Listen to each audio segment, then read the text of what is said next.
안녕하세요.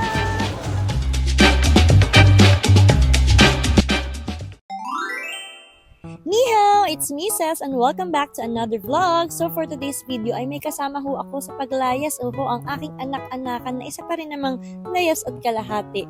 Sa wakas nga ay nagkasabay din nga ho kami ng rest day, kaya ngayon ay makukulayan na namin ang aming drawing na gala.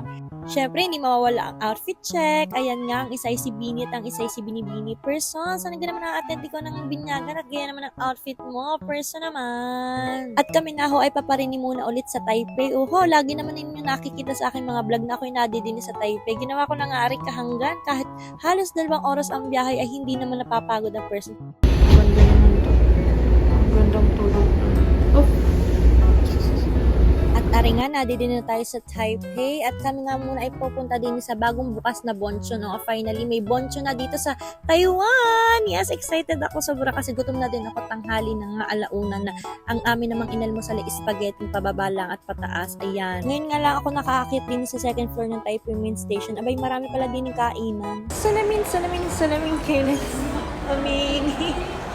Mali naman yung lyrics. Kailan niya ba ako papansinin? Kaya naman niwala. Nalibot na nga namin ari buong second floor bago namin nahanap aring Bonchon. Di nila ang pala ari sa kabilang dulo. Diyos ko po. Ito nga pala yung first branch ng Bonchon dito sa Taiwan. Ay kaka-open nga lang recently. So syempre Korean ang hilaw ang person. Kaya hindi natin pwedeng hindi rin matitimusan, diga?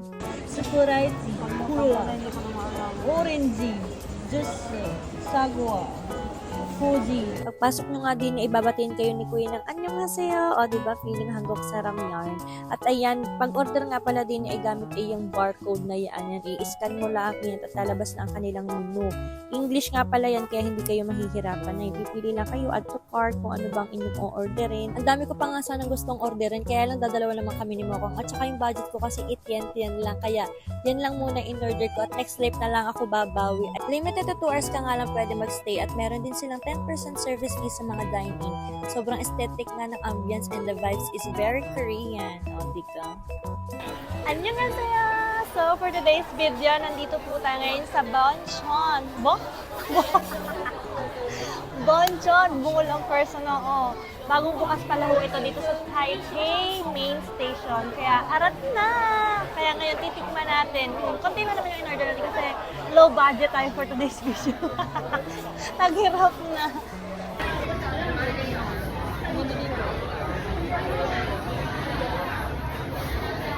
Ganda ng ilaw. Ayun. Suran mo nga po. Suran mo.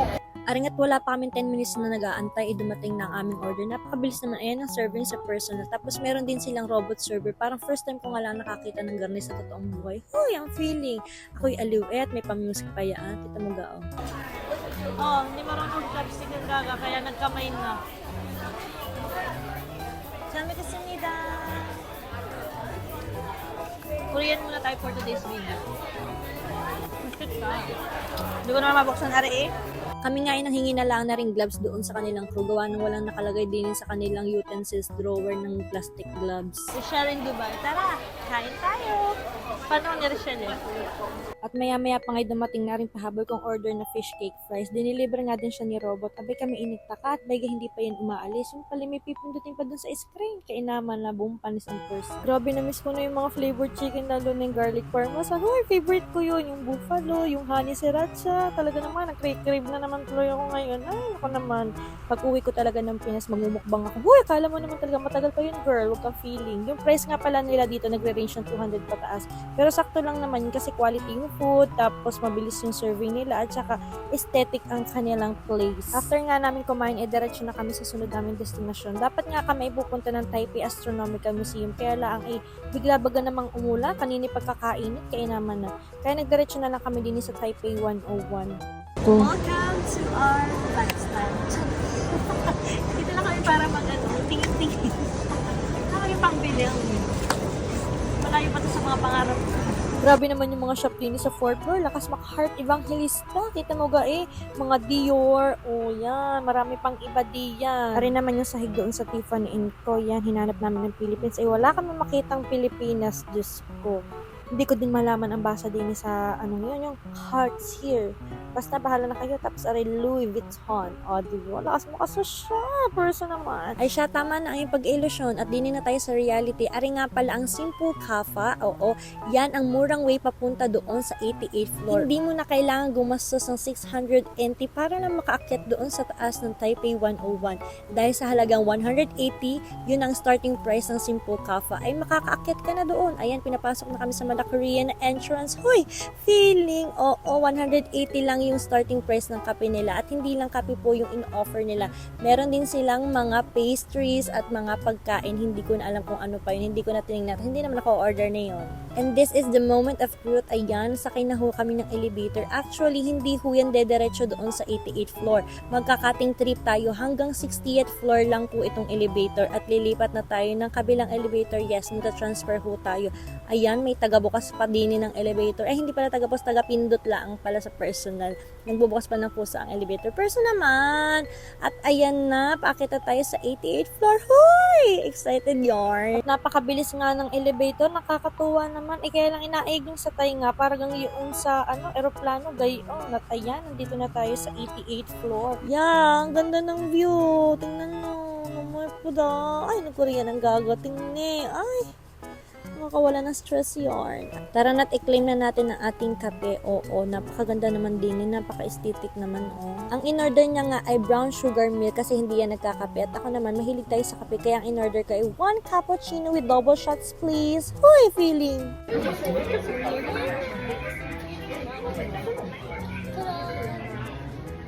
Coffee plus the overlooking view of Taipei 101. Ang ganda naman talaga. Hoy. Pero wag masyado kayo ma-expect guys kasi dyan lang sa part na yan kayo pwede mag-picture-picture. Pwede naman pala sa iba pero ito kasi yung pinaka-best spot. Halos lahat kasi dito din talaga nagpipicture sa sulok na ito. Kasi medyo maliit nga lang talaga yung space guys kaya wag kayong mag-expect. At ayan, nakakilala pa ng mga bakasyonista from the Philippines ang mga gaga. O, diba? Napaka-friendly naman sa personal. Kung hindi ko kami suplada sa personal kaya batiin nyo kami. Feeling. At ayan, nagmarites na nga ang dalawa, feel na feel. O, nagagawa kami ng TikTok content.